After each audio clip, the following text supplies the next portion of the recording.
আপনাদের প্রত্যেককে welcome digital express official YouTube চ্যানেলে। যদি আপনারা আজকে প্রথম হয়ে থাকেন আমাদের এই পরিবারে, তো আপনারা কিন্তু অবশ্যই সাবস্ক্রাইব করে নোটিফিকেশনটাকে অন করে রাখবেন সমস্ত রকম দরকারি আপডেট সবার আগে পাওয়ার জন্য। তো আরেকটা কথা বলবো, ভিডিওটা কন্টিনিউ করার আগে, আমরা কিন্তু আপনাদের জন্য একটা হোয়াটসঅ্যাপ গ্রুপ ক্রিয়েট করেছি। আপনারা কিন্তু সেই গ্রুপে যুক্ত হতে পারেন সমস্ত রকম দরকারি আপডেট সবার আগে পাওয়ার জন্য। সেই গ্রুপের লিঙ্ক কোথায় পাবেন? সেই গ্রুপের লিঙ্ক পাবেন আমাদের এই যে ভিডিও ডেসক্রিপশন বক্স রয়েছে, সেই গ্রুপের লিঙ্ক কিন্তু আমরা আমাদের ভিডিও ডেসক্রিপশন বক্সে দিয়ে দিয়েছি। অবশ্যই কিন্তু আপনারা ডিজিটাল এক্সপ্রেস অফিসিয়াল হোয়াটসঅ্যাপ গ্রুপে যুক্ত হয়ে যাবেন, ভিডিও ডেসক্রিপশন বক্সে লিঙ্ক আছে। তো আজকে আমরা মূলত যেই বিষয়টা আলোচনা করব, আপনারা দেখতেই পাচ্ছেন কি বলা হয়েছে। ভাতার টাকা পেতে মানতে হবে এই নিয়ম, রাজ্যের গুরুত্বপূর্ণ গাইডলাইন প্রকাশিত। বার্ধক্য ভাতা, বিধবা ভাতা, প্রতিবন্ধী ভাতা ইত্যাদি ইত্যাদি রাজ্য সরকারের পক্ষ থেকে কিন্তু গুরুত্বপূর্ণ গাইডলাইন প্রকাশিত হয়েছে। প্রায় 16 দফার নির্দেশিকা কিন্তু প্রকাশিত হয়েছে। সেখান থেকে গুরুত্বপূর্ণ যে নির্দেশিকাগুলো আছে সেগুলো আমরা আজকে আলোচনা করব এবং পরবর্তী বাকি যা আছে সেগুলো আমরা আলোচনা করে দেব। তো দেখতে পাচ্ছেন আজকে কিন্তু যেই নির্দেশিকাটা আমরা আলোচনা করব সেটা কি, ব্যাঙ্ক অ্যাকাউন্ট নিয়ে বিশেষ সতর্কতা। আপনারা যে ব্যাঙ্ক অ্যাকাউন্টে টাকাটা পান, সেই ব্যাঙ্ক অ্যাকাউন্ট নিয়েই কিন্তু বিশেষ সতর্ক বার্তা আসলো, সেটা নিয়ে আলোচনা করব। আপনাদের কিন্তু এই বিষয়গুলো এড়িয়ে চলতে হবে। যদি আপনাদের এই রকম কোনো ভুলভ্রান্তি থাকে তাহলে কিন্তু ভবিষ্যতে আপনি বার্ধক্য ভাতা, প্রতিবন্ধী ভাতা, বিধবা ভাতা এই সমস্ত টাকা পাওয়া থেকে বঞ্চিত হতে পারেন। তো কি বলা হয়েছে সমস্ত কিছুই দেখে নিন। আপনারা প্রত্যেকেই জানেন রাজ্য সরকারের বেশ কিছু গুরুত্বপূর্ণ প্রকল্প রয়েছে, যেমন বার্ধক্য ভাতা, প্রতিবন্ধী ভাতা, বিধবা ভাতা আরও ইত্যাদি ইত্যাদি। এই সমস্ত প্রকল্পের টাকা পেতে বেঁধে দেওয়া হয়েছে নির্দিষ্ট কিছু বিশেষ গাইডলাইন। বিস্তারিত আলোচনা করা হলো। তার আগে আমি আরেকবার অবশ্যই বলবো, বিস্তারিত আলোচনায় যাওয়ার আগে যে সাবস্ক্রাইবটা করে রাখবেন এবং হোয়াটসঅ্যাপ গ্রুপে যুক্ত হবেন। ভিডিও ডেসক্রিপশন বক্সে হোয়াটসঅ্যাপ গ্রুপ লিঙ্ক দেওয়া আছে। তো কি বলা হয়েছে দেখতে পাচ্ছেন। 1 নাম্বার যে গাইডলাইনে বলা হয়েছে ব্যাঙ্ক অ্যাকাউন্ট নিয়ে, ব্যাংকের শাখা রাজ্যের মধ্যেই থাকতে হবে। কি বলছে? ব্যাংকের শাখা রাজ্যের মধ্যেই থাকতে হবে।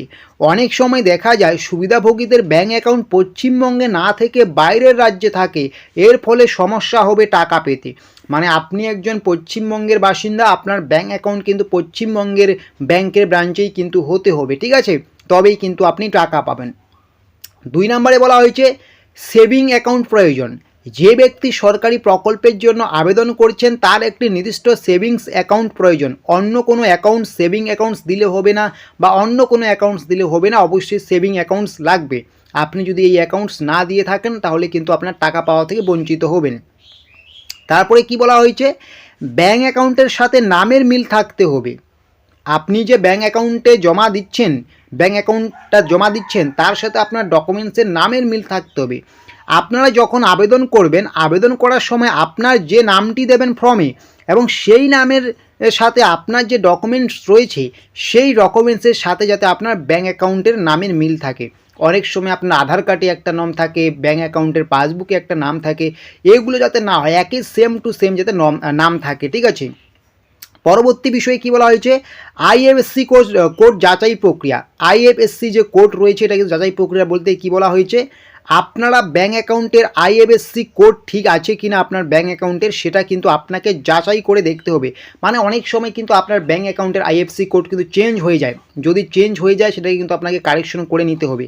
অথবা আপনাদের এটাও মাথায় রাখতে হবে, আইএফসি কোডটি রিজার্ভ ব্যাংকের তালিকা অনুযায়ী মিলিয়ে দেখতে হবে। এর ফলে বোঝা যাবে সেই আইএফসি কোডটা বৈধ কি অবৈধ, ঠিক আছে?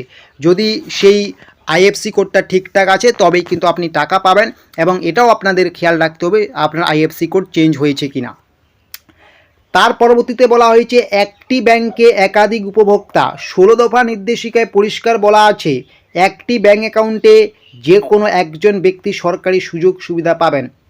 এটা কিন্তু অনেকের পরিবারে হয় যে আপনারা অনেকেই বিভিন্ন সরকারি সুযোগ সুবিধা পাচ্ছেন, কিন্তু আপনারা একটা ব্যাঙ্ক অ্যাকাউন্টে দিয়ে রেখেছেন। এইরকম কিন্তু করবেন না। একজন মানুষের জন্য কিন্তু একটা ব্যাঙ্ক অ্যাকাউন্ট ক্রিয়েট করে নেবেন, তাহলেই কিন্তু কোনো সমস্যা হবে না। একটা ব্যাঙ্ক অ্যাকাউন্টে সমস্ত মানুষজনের সরকারি প্রকল্পের জন্য অন্তর্ভুক্ত করলে বা সেই ব্যাঙ্ক অ্যাকাউন্টটাকে দিলে কিন্তু সমস্যায় পড়বেন। আপনার যা ব্যাঙ্ক অ্যাকাউন্ট সেই ব্যাঙ্ক অ্যাকাউন্টটা কিন্তু অবশ্যই আপনার প্রকল্পে দেবেন। ঠিক আছে, আপনি যখন কোনো প্রকল্পে আবেদন করবেন অন্য কারো ব্যাঙ্ক অ্যাকাউন্ট দেবেন না, বা আপনার ব্যাঙ্ক অ্যাকাউন্টটা অন্য কাউকে দেবেন না। ঠিক আছে, মানে একটি ব্যাঙ্ক অ্যাকাউন্টে একাধিক উপভোক্তা কখনই যুক্ত করবেন না। আপনার ব্যাঙ্ক অ্যাকাউন্টকে আপনাকেই ব্যবহার করতে হবে, অন্য কোনো এখানে কারো সুযোগ সুবিধা পাওয়া যাবে না বা সেরকম দেওয়া যাবে না। আশা করি বুঝতে পারছেন। এই বিষয়গুলো কিন্তু আপনাদের রাখতে হবে মনে। আপনারা যদি 2025 সাল থেকে টাকা পেতে চান, বার্ধক্য ভাতা, প্রতিবন্ধী ভাতা, বিধবা ভাতা নিয়ে যে 16 দফা যে নির্দেশিকা জারি হয়েছে, আজকে কিন্তু আমরা ব্যাঙ্ক অ্যাকাউন্ট নিয়ে যে গুরুত্বপূর্ণ নির্দেশিকাগুলো জারি করা হলো আমরা আপনাদেরকে জানিয়ে দিলাম। এবং আজকের ভিডিওটা আপনাদের কীরকম লাগলো সেটা কিন্তু অবশ্যই কমেন্ট বক্সে লিখে জানাবেন। আমি আরেকবার রিপিট করছি, আপনারা কিন্তু অবশ্যই আমাদের ভিডিও ডেসক্রিপশন বক্সে গিয়ে যে টেলিগ্রাম, ভুল বললাম মাফ করবেন, টেলিগ্রাম না, হোয়াটসঅ্যাপ গ্রুপের লিঙ্ক দেওয়া আছে, সেই লিঙ্কে কিন্তু যুক্ত হয়ে যাবেন।